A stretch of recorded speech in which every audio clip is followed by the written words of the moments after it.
bawat sulok ng ating bansa, may kanya-kanyang istoryang nais ipahayag. Mula sa pagsikat ng araw hanggang sa dapit hapon, may mga batang namubuhay ng marangya at meron ring mga batang naghihikahos. Magandang umaga, Luzon, Visayas at Mindanao. Ako si Rio Manahon at ngayong araw ay matutuklasan natin ang gawi, pananamit at pag-uugali ni James.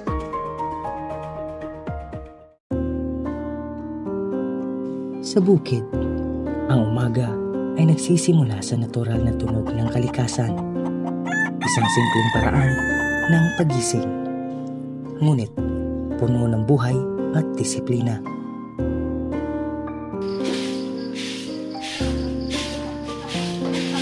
Sa isang tahimik na sulok ng bayan ng Umalikaway at Biliran, isang batang may simpleng pangarap ang gumigising sa liwanag ng araw.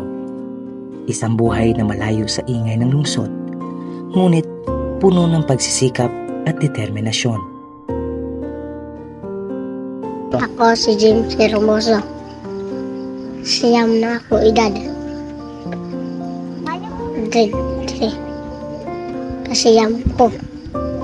Kanus ka nagsugod pagkabalo og kanang ABCD?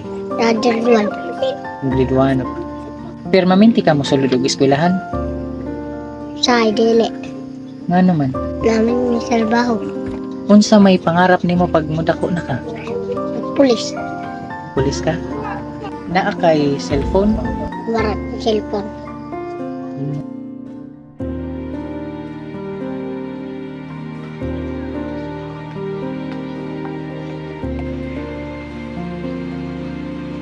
Sa kuan niya sa iyahang batasan diri sa Panimalay dili siya pasaway.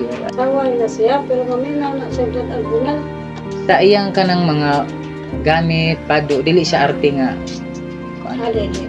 Di siya mag-ingon nga kanang magtubag-tubag sa inyo. Ano. Dili. Kumusta man pud ang iyahang kuan sa eskwelahan niya? Performance niya sa eskwelahan. Maka, umao mga kuno na mubasa. Di ba kuno na nga? Absenos. Gasa lagi po ko, muuban lagi po. Di ba kuno mamapunto, di po ni mo paan kay. Napapayag-payag, kaya po na. Dede, nauban ko po. Ay, magsigilat ako ng balay kay ngita mabutag kaon, kaake. Pero waray ni siya ka testing nga nagbalik-balik ba kanang balik grade 2, balik og grade 2. Awaray. Unya kay pangarap man kono niya nga pulis kono. Gusto kayang atin sa pulisya. Gusto daw niya magpulis kay manakop daw siya og motor.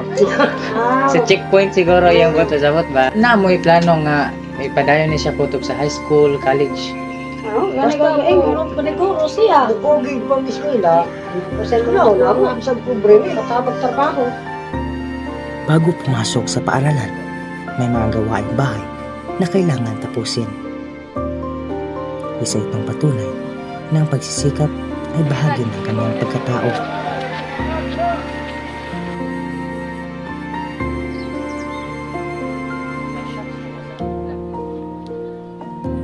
Sabay sa pagtaas ng watawat, pataas rin ng pataas ang pangarap ni James.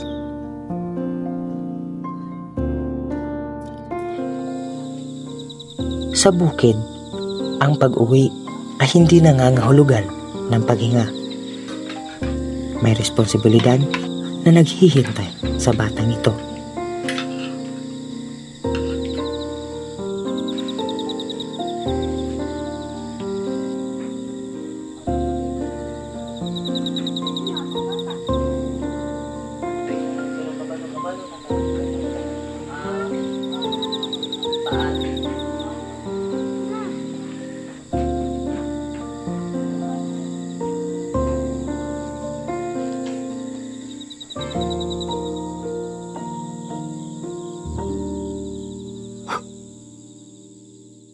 Sa bawat estado ng pamilyang Pilipino, ang mga bata ay may kanya-kanyang lugar na tinitirhan. Isa sa lungsod at isa sa bukid. Dito, sa Caloocan, Leyte, matatagpuan ang isa pang batang ating ihahambing at ikukumpara sa naunang batang ating pinagmasdan. Tara, samahan niyo ko sabay-sabay nating suriin at alamin ang pamumuhay, pananamit, gawi at pag-uugali ng bata sa Balod, Kapuokan, Leyte.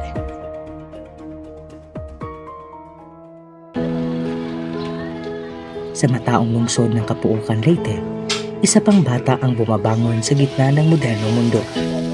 Ang kanyang araw ay puno ng mga tunog ng sasakyan, teknolohiya at mabilis na takbo ng buhay. Ngunit tulad ng bata sa bukid, mayroon din siyang mga pangarap na nais abutin.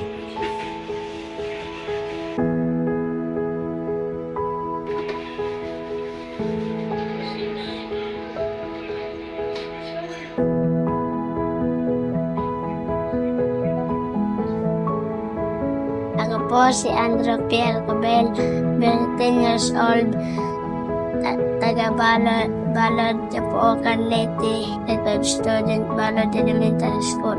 Marunong ka na bang magbasa? Yes, Paano mo natutunan magbasa? nagpaturo kay ate. Sino ang unang nagturo sa iyo sa pagbasa at pagsulat? Si ate. Mahilig ka bang manood ng mga video o maglaro sa cellphone? Yes, Sa tingin mo, nakakatulong ba ang cellphone upang matuto ka sa pagbabasa? Ano ang paborito mo kasuotan o anong klaseng pananamit ang gusto mo? polo, maong. Mas gusto mo bang matuto sa pagbabasa ng libro o sa panonood ng video?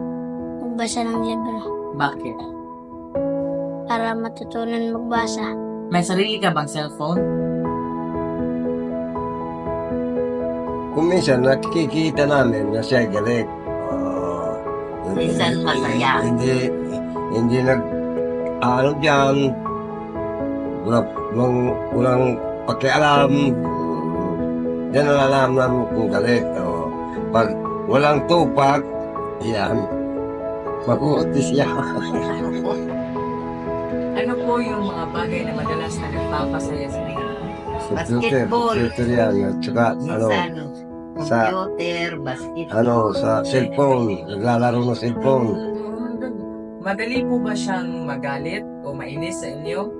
Madali. Madaling magalit. Ano naman po ang ginagawa niyo para kumalma po si Andrew? Minsan naayaan namin. Dahil hayaan lang namin. Minsan pinapalo ko. Yun. Pero marunong mo ba siyang humingi ng tawad? Minsan. Minsan. Yaw nilo. Ang bawat sandali ay mahalaga. Ang paghahanda ay mabilis at organisado upang sumabay sa takbo ng buhay. Isang sakay lang at naroon na siya sa paaralan. Ngunit ang tanong, mas madali nga ba ang kanyang paglalakbay tungo sa kaalaman?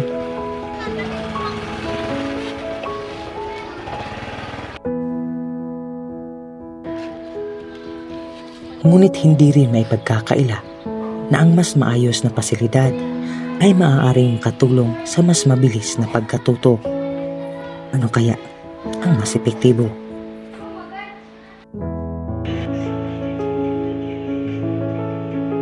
Samantala, sa lungsod, ang oras ng pagkatapos ng klase ay isang pagkakataon upang maglibang.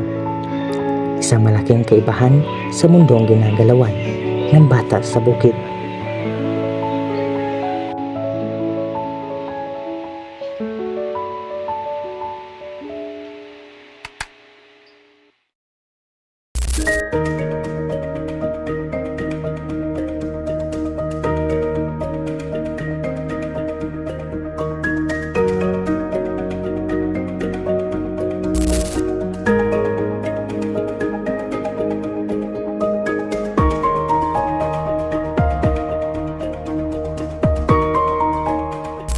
Si Jose Rizal ay lumaki sa isang bayan kung saan ang edukasyon at pagsisikap ay may malaking papel sa kanyang pagkatao.